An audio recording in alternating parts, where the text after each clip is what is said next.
And with them, the issue was like they've been a client for 10 years. And we got them a customer like 4 years ago. And so then a new lead comes in and I'm saying, hey, this is a new lead. And they say, well, that's an existing customer. So we don't count any existing customers. We don't give marketing credit for existing customers. But now with the customer journey, I can see they came in through Google Organic originally. So that was attributed to our marketing efforts. Then 4 years later, they came back through Google Organic. They didn't come to your homepage. They came to a very specific page that only got there through a keyword. So I'm able to say to them, that wouldn't have happened if marketing wasn't doing their job. That person would have gone elsewhere. So having that customer journey and being able to see that clearly, I've used it several times, and the customer or looks tell at them that their sales wasn't doing their job and not following up. And that's a brand new search. If they're going to Google looking for you, that's not a branded search. That's marketing generated. So I'm curious about something. I've got a question for you. We're all Google oriented, Google Ads oriented. What other platforms, types of people or industries are you seeing use? What converts? Yeah, I'd say number one is Google Ads. There's also Microsoft Ads or Bing Ads. There's Facebook, but Facebook tends to be like spas, local kind of, business like hair cutting, sports clips, Mathnasium, for math education. So they'll get some Facebook coming through as well. We do see some LinkedIn, but I mean, to be honest, the 800-pound gorillas are Google Ads and Google Organic. We do some newsletter. Like if you've got a newsletter and you put in UTM parameters, we'll track that as well. So we see those kind of actions. We do see some industry-specific directories that we track. So with us, with our dynamic number pool, you don't have to set up that you're tracking a specific source. We'll just track it all. And then our reporting will reveal where it's coming from. So in the industrial engineering world, there's things like ThomasNet. That's a large industrial directory.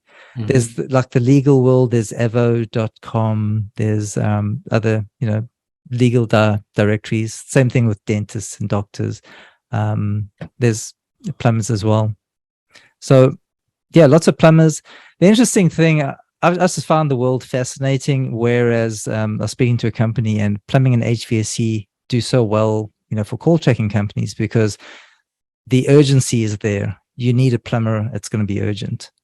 So like you'd think roofing would be, would generate a lot of leads, and they do, and they're high value, and it seems like a good vertical to go after, but they don't have that urgency factor. So they don't convert as quickly as the plumbing and the HVAC. So seeing these things, but I love seeing it with agencies that they get a vertical, they understand the vertical and they understand the value of the vertical, and they charge their value. So just seeing an agency, there's one agency where they look for plumbers that have 5 trucks and their mission is to go to 10 trucks. So if they got 5 trucks, they're probably doing anything from 2 to 4 million in annual revenue. And so their sales pitches will take you to 10 million. So you can imagine the value proposition that you're offering, somebody to take them to 10 million. So their fees are pretty substantial. So I love that model, but they understand plumbing so well.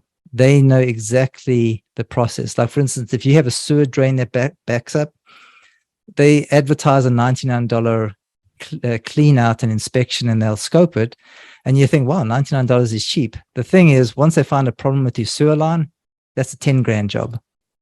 So they're going after the 10 grand jobs, and they know all the metrics. They know like 75% of people that call in for an inspection or cleaning will convert. And then into the larger job, a third of them convert into a larger job. So they do all these metrics, and it come down to like, okay, this plumbing customer is prepared to pay $120 a lead.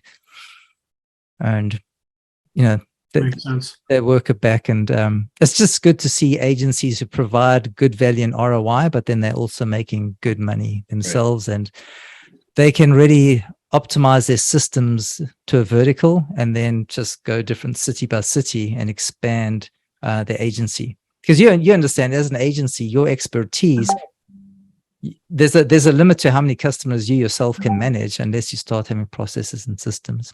But who was the plumbing agency? Did you mention that earlier? I missed it. Yeah, I don't want to mention them. Oh, you mean Josh Nelson? It sounds like Josh is coming. Oh, is that the? I heard you guys talking about the seven-figure. Yeah, no, it's not. Okay, Josh. I didn't know if that was who. I didn't hear you mention anything, so I didn't know if I'd missed something. It's probably one of his disciples. I mean, there's 4 or 5 others that do HVAC or plumbing, and you probably start to go through it. He'd start laughing if we mentioned names that we know. But you hit a good point. I always say this on the agency side: the riches are in the niches, and I say that because you can be more efficient as an agency owner. But you hit the good point on, for the people that were like, for my real estate agents that I work with, for these plumbing companies that this unknown agency is working with, it's a lot easier to have conversations. Like, we speak real estate jargon, right? So we understand what buy sides are. We understand what lease backs are. We understand the industry. This person understands that plumbing industry. You can do a much better job. So yes, it makes us more money and makes us more efficient as an agency, but it makes us more valuable to our clients by understanding the agency that we're jumping into. No different than that Ed's doing and Dustin's doing. Mark's white label, but Mark has some intimate knowledge on what some of these niches do. But really dialing in. So a lot of people will ask us, well, can you make a lot of money in this niche or this niche? And I say, well, you can make money in any niche, but you can be a lot more valuable to your clients if you understand what the hell they're selling or what they're doing, right? Exactly. And I think that's wildly important. But you touched on that, and I just wanted to bring that up. Like, we laugh, and I get a lot of people that make fun of me because I say the riches are in the niches, but at the same time, I understand the real estate industry, residential real estate industry intimately, and I can speak with any agent about all their stuff and what their pain points are, what's working, what isn't, how to help them move to the next level. Like you said, going from 5 trucks to 10 trucks, you have to have some pretty good knowledge of the plumbing industry, and like going and doing a $99 service, and knowing that turns into something bigger. That's huge. Yeah, no, I mean, it's absolutely.